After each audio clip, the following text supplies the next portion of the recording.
Tuhan kita mengetahui apa yang kita butuhkan, Bapak Ibu sekalian.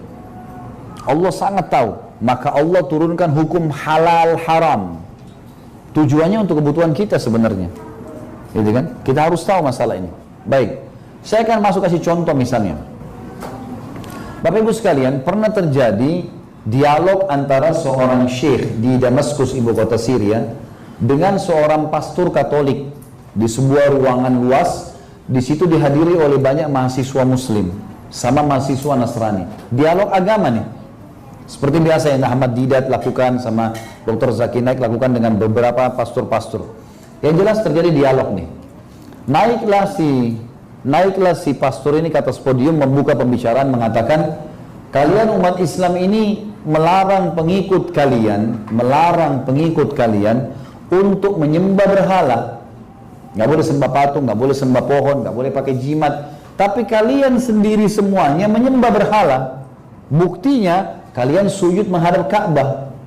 Ka'bah itu juga berhala, batu. Bedanya yang disembah oleh orang misalnya patung hewan, ini kalian rumah.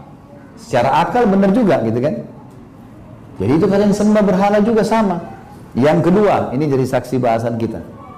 Kalian mengharamkan babi dengan alasan salah satunya babi makan kotoran. Sementara saya bisa buat peternakan, kata si pasturnya, peternakan di Eropa, peternakan babi terbesar di Eropa, saya akan minumkan susu, saya makankan daging sama sayuran, nggak ada penyebab haramnya. Sementara kalian umat Islam makan ayam, ayam itu makan kotoran. Ini dua syubhat, dua alasan dia ingin menyerang Islam. Tapi subhanallah, Allah selalu menyiapkan orang yang bisa membela agamanya ya. Berdiri si syekh ini mengatakan, pastor, sudah selesai sudah, baik, Anda tetap di podium, saya jawab sementara saya di sini.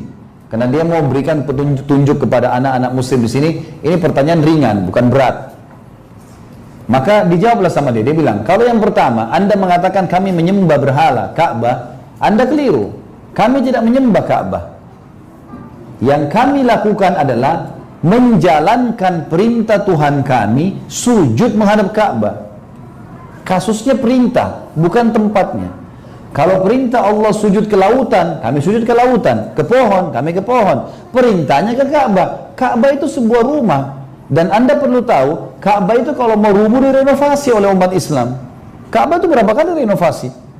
Simbolik saja, gitu kan? Nggak lebih daripada itu. Allah suruh kita hormati, iya. Allah suruh hadapkan kiblat, iya. Allah suruh kita tawaf, iya. Allah sujud menghadap sana, iya. Tapi nggak lebih daripada itu. Makanya sahabat Nabi Umar bin Khattab pernah berkata, Umar ini orangnya tinggi besar ya. Kalau dia duduk di atas kuda, kakinya sampai di tanah. Jadi 2 meter lebih tingginya Umar itu. Kalau berdiri mungkin seperti pintu ini gitu.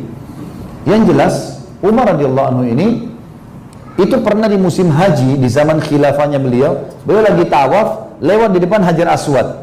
Apa kata Umar? Hai Hajar Aswad. Dia sengaja mau dengarin orang-orang di situ.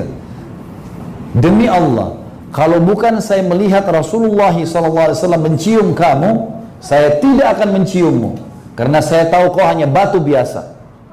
Maksudnya apa? Hajar Aswad Bapak Ibu hanya dicium titik, nggak lebih dari itu. Banyak orang kita, saya nggak tahu kalau di sini ya, tapi orang Indonesia ini kalau masuk Hajar Aswad kopiahnya sekalian digosok-gosok. Kenapa Pak? Wangi. Ya pastilah wangi. Sekarang bayangin jutaan orang cium, lalu nggak dikasih minyak wangi, bau apa kira-kira Hajar Aswad ini? Harus pakai akal sehat. Sunnahnya mencium, nggak lebih dari itu kok. Itu kata Umar gitu kan. Ada juga banyak orang-orang, saya tidak tahu juga kalau di sini ya, tapi banyak orang-orang kita masuk ke Mekah, Ka'bah, bawa gunting kiswahnya Ka'bah. Bukan untuk tahallul, untuk gunting kiswah. Gunting, kemarin ada orang Indonesia itu ditangkap tuh gara-gara gunting. Orang kan gunting biasa kecil ya, ini besar tuh. Bawa pulang jadikan jimat, soalnya digunting-gunting bawa jimat tuh. Ini apa? Kiswah itu dibuat oleh kerajaan Saudi, ada tempat pembuatannya di Mekah ada. Untuk memperindah Ka'bah. Nggak lebih dari itu kok gitu kan. Jangan salah ini gitu. Tapi orang banyak salah pahamin. Tinggal cerita kita kembali ke tadi. Kata syekhnya, kami tidak menyembah Ka'bah, tapi kami sujud menghadap Ka'bah dan kami hormatin karena perintah Tuhan kami Allah. Nggak ada alasan lain. Yang kedua, masalah babi sama ayam. Ini kita lihat bagaimana hikmahnya ya, luar biasa jawabannya. Tuhan, ternyata syekhnya ini mengikuti perkembangan teknologi dan ilmu pengetahuan disatukan dengan masalah hukum syar'i.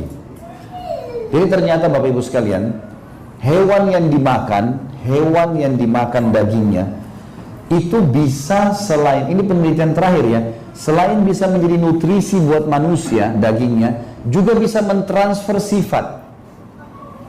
Jadi hikmah kenapa dalam Islam tidak boleh makan hewan buas, itu karena bahaya ternyata. Dagingnya bisa jadi nutrisi, bisa bergabung, tapi permasalahannya bisa menjadi buas juga orang itu. Nah ini penelitian terakhir. Teman-teman sekalian, kata syekhnya, sekarang masalah babi sama ayam ya. Kata syekhnya, coba panitia naikkan babi 3 ekor di podium dan juga ayam, tapi babi dulu. 3 ekor ya, 2 jantan, 1 betina. Naikin babi dulu. Nah, babi ini Bapak Ibu sekalian punya sifat buruk nih. Apa sifat buruknya babi itu? Jadi babi ini kalau di alam manusia ya, kalau ada suami istri datang nih, kalau manusia.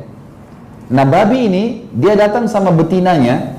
Kalau ada jantan lain, dia saling merangsang dengan jantan itu. Jadi homo. Dia langsang dulu jantan sama jantan, siapa yang terangsang duluan itu menggauli betina itu.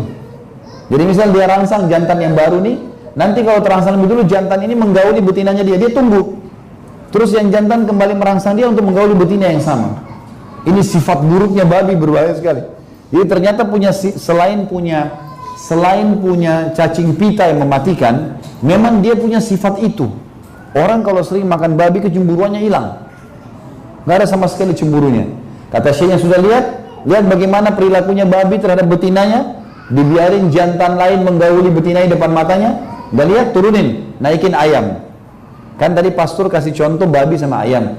Kata syekhnya, naikin ayam. Ternyata ayam ini jantan sama jantan kalau ada 2 bersaing nih. Yang menang akan dapat betina itu, dan betina ini akan dijaga sampai dia mati. Mana pernah ada yang bisa mendekati betinanya jantan tuh kalau di ayam, dikejar sama dia. Biarpun dia kalah, tetap dia bertahan di situ. Dia nggak akan tinggalin gitu kan. Kata syekhnya, inilah perbedaan dan perumpamaan antara kami dengan kalian. Kalian seperti babi itu, kami seperti ayam itu.